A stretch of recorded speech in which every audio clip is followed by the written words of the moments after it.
Ndërkohë do të shkojmë në Tepelen, ku na pret kolegu ynë Rigels Malile, i cili do të na përditësoj për të dhënat e fundit, si edhe për mënyrën se si ka funksionuar sistemi i votimit dhe i numërimit të votave me inteligjencë artificiale. Mirëmëngjes Rigels. Mirëmëngjes, të përshëndesim.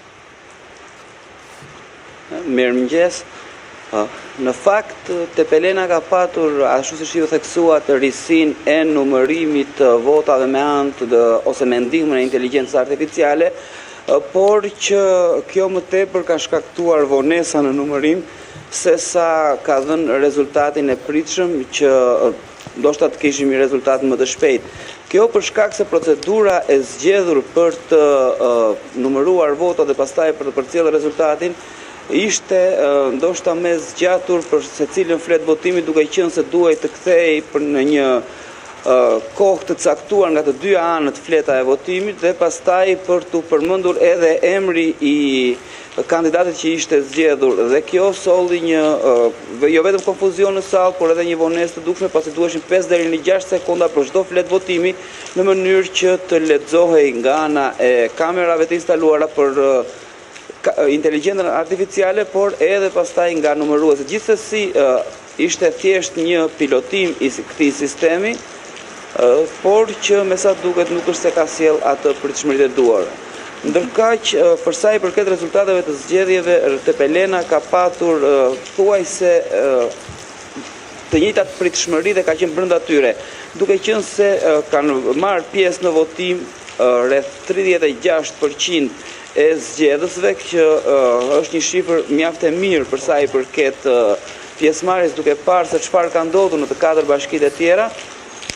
Në Tepelen kemi patur rreth 900 votues më pak se sa zgjedhjet e kaluara dhe rreth 1100 votues më pak se sa zgjedhjet e vitit 2023, të cilat kanë qenë zgjedhje për pushtetin vendor.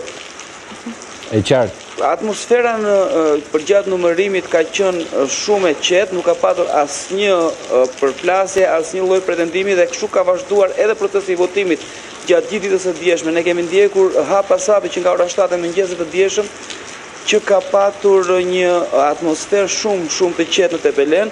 Kjo ndoshta e diktuar edhe nga fakti që kandidati i mbështetur nga opozita, Gabriel Guma, edhe pse mbështetej nga disa forca politike, nuk ka patur aktor politik në mbështetje të tij as gjatë fushatës dhe as në numërim. Kjo ka qenë një zgjedhje e Gabriel Gumës, i cili kërkonte të përfaqësohej si një i ri që vjen me një mendim ndryshe në politikë, larg politikës, le ta quajmë në thonjza të vjetër.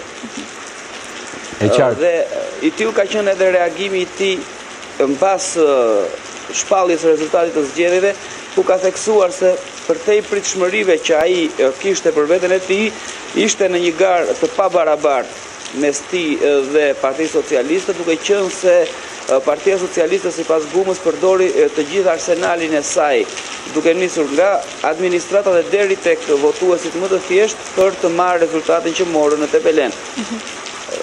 Rreth orës 4:30 të mëngjesit të sotëm është përmbyllur ky proces në Tepelen dhe ka zgjedhur fitues zotin Gramosako, i cili do të jetë drejtuesi i Bashkisë së Tepelenës për 1 vit e gjysmë deri në zgjedhjet e tjera lokale.